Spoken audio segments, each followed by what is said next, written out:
เอาเนาะพี่น้องเนาะคันบ่เว้ากับของข้าใจคลิปนี้อาจจะเป็นคลิปสุดท้ายที่มาเว้านำแม่ค้าออนไลน์หรือแม่ค้ากล่องซุ่มที่กำลังจะลอกจะลวงจะต้มตุ้นโกงเอาเงินพ่อแม่พี่น้องประชาชนทุกคนอยู่ในสังคมลาวจีมาเบิ่งคลิปนี้เลยเด้อเบิ่งแต่ของรางวัลที่เฮาเอาใส่กล่องนี้เลยเด้อใส่เงินไปให้เป็นมัดเป็นปึกแบบนี้เลยและใส่อังเปาไปให้ทุกคนเลยเด้ออังเปาแม่นได้ทุกคนเลยซื้อเท่าใดก็ได้เท่านั้นจะแพ็กใส่ให้แบบนี้เลยเด้อไผที่โชคดีได้เงิน5ล้าน10ล้านได้ใส่คอคำได้แหวนและได้ iPhone 16 17 Pro Max ใส่คอมีแต่เส้นงามๆเลยเด้อจากหันคำพวงแท้ 100% คันบ่เว้าแม่เพื่อพ่อแม่พี่น้องจะเสียเงินหลายไปกว่านั้นเนาะเดี๋ยวนี้กำลังปงน้องปงแนงเฮ็ดมาเรื่อยๆเฮ็ดมาติ๊กๆโกงด้วยหน้าจะโดยหน้ากันด้านเนาะพี่น้องเนาะเด้อบางบุคคลบ่ได้เว้าความร่วมโดยเฉพาะแม่ค้าบ่ว่าจะขายเสื้อผ้าหรือจะขายกองซุ่มกำลังเฮ็ดกองซุ่มทุกมือนี้ขึ้นมาเรื่อยๆกำลังจะต้มตุ้นเอาเงินพ่อแม่พี่น้องประชาชนหรือจะโกงเอาเงินพักเงินรัฐก็แม่นว่าไปได้เนาะพี่น้องกันสิเว้าไปบ่ว่าแต่พนักงานทหารตำรวจหรือจะเป็นแพทย์หมอปกสทุกภาคส่วนจะเป็นเจ้าเป็นนายก็อย่าท้าผู้ใดได้เอฟเนาะเครื่องไดเอฟออนไลน์ถ้าผู้ใดได้เอากองซุ่มจากแม่ค้าบางบุคคลที่มันโกงด้วยหน้ากันด้านนั่นน่ะเนาะแม้นจะทึกลอกทุกล่วงบ่ว่าแต่ผู้น้อยผู้ใหญ่บ่ว่าแต่ผู้เฒ่าผู้แก่นับแต่ครูบาอาจารย์อยู่ในวัดในว่ามันก็บ่ถือซ่ามันก็ลบลู่แล้วเนาะพี่น้องเนาะมันบ่สนใจมันได้เงินแล้วก็พอเนาะพี่น้องเว้าบางบุคคลบ่ได้เว้าความร่วมถ้าว่าบุคคลใดที่เฮ็ดกองซุ่มโดยเฉพาะว่า20กอง30กองแล้วซุ่มเอาเด้ออันนี้มีเงินเท่านั้นคำจำนวนเท่านี้เท่านั้นสลึงเท่านี้ซอยเท่านั้นสลึงแว่นเท่านั้นบาทเนาะต้องเว้ามันจะแจงเนาะพี่น้องเนาะบ่ต้องเว้าโดยแม่ค้าบางบุคคลที่ออกมาว่ามีเงินมีคำหมดทุกกองเนาะมีทุกกองคำว่าทุกกอง100กองพันกองก็มีหมดทุกกองเอาเงินใส่เป็นปึกเป็นมัดจนจิกจนยะเอาสกอตเกี่ยวเรียบร้อยโป้งปะทิมปะแล้วลูกค้าแต่ละคนทุกคนผู้ใดก็จมบูดจมเนาผู้ใดก็จมหน้าบูดหน้าเหี่ยวบ่ได้เงินจักกีบเนาะบางคนได้1,000กีบบางคนได้5,000บางคนได้10,000บางคนได้20,000สบู่ทอก2นิ้วตะโกนเดียวหน้ามากหน้าอันเดียวเนาะแล้วเงินที่เสียไปทุกวันสั่งเอฟเอาไลน์เท่าใดเสียไลน์ไปเท่านั้นบ่เคยได้ยังจมบุจมเนาลูกค้าแต่ละคนจมว่าใส่หูในบ้านนี่เนาะพี่น้องฉะนั้นแล้วพี่น้องพวกเจ้าคิดว่าจังไดมันถูกต้องตามระเบียบกฎหมายแล้วบ่มันเฮ็ดแนวใดโกงเอาเงินโกงเอาคำโกงเอาทรัพย์สินพ่อแม่พี่น้องประชาชนบ้านเมืองเนาะอันนี้เทิงว่าจะบ่แม่นสินค้าที่ขายผิดกฎหมายบ่แม่นยาเสพติดยาเมาย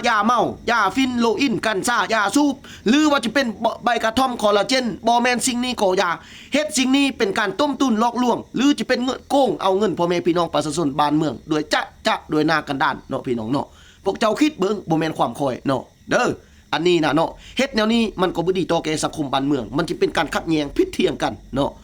มันบ่จบบ่งามจักหน่อยลูกผู้เกิดใหม่ใหญ่รุ่นลูกๆหลานๆน้องๆนักเรียนนักศึกษาเห็นว่าโอ้ผู้นั้นตัวก็ได้ผู้นั้นตัวก็ดีบัดนี้เฮาก็อยากตัวแนวเข้าเฮ็ดไปนำเข้าเอาไปเอามาสังคมบ่มีความจบงามแล้วก็บ่มีความยุติธรรมหมดทุกสิ่งทุกอย่างเฮ็ดให้ผิดเถียงกันกูด่ามึงกูปล่อยมึงสาบแช่งกูสาบแช่งมึงอีห่าอีหุ่งเนาะสั่งใดมาแล้วบ่เป็นตาสแตกเสื้อตัวนี้บ่เป็นนุ่งบ่ได้ตรงปกคือกูนุ่งมึงตายเด้อมึงลูกมึงจมเด้ออย่าได้เงินได้คำเด้อกองซุ่มมากองมีเงินเท่านั้นคำเท่านั้นบาทเท่านี้บาทแว่นเท่านั้นสลึงซอยเท่านี้บาทบัตรเอามาแล้วบ่ได้เงินได้คำยังจักกีบเงิน1,000ก็บ่ได้อีห่าอีหุ่งไงมึงตายซะเด้อแนวนี้แนวนั้นจมป่วยกันมันม่วนซั่นบ่มันคักซั่นบ่มันดีซั่นบ่แนวนี้เนาะพวกเจ้ากินไปพวกเจ้าก็บ่มีความสุขผู้ทุกข์ก็ทุกข์แท้บางบุคคลเนาะเฮ็ดให้เฮ็ดส่วนเฮ็ดให้ไถนาส่วนสิได้เงินได้คำมาซื้อมาเอฟเครื่องนำเฮาเฮ็ดเวียกก่อสร้าง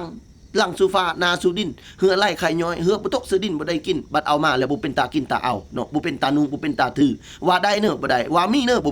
มีมูลความจริงหมดจักอย่างบ่มีผู้ใดได้หยังแล้วพวกเจ้าเฮ็ดไปเพื่อหยังเนาะมันดีซะบ่มันงามซะบ่พวกคอยตัวพวกเจ้าในนั้นพวกเจ้าก็สิดีใจบ่ตัวลูกตัวหลานพวกเจ้าเนาะ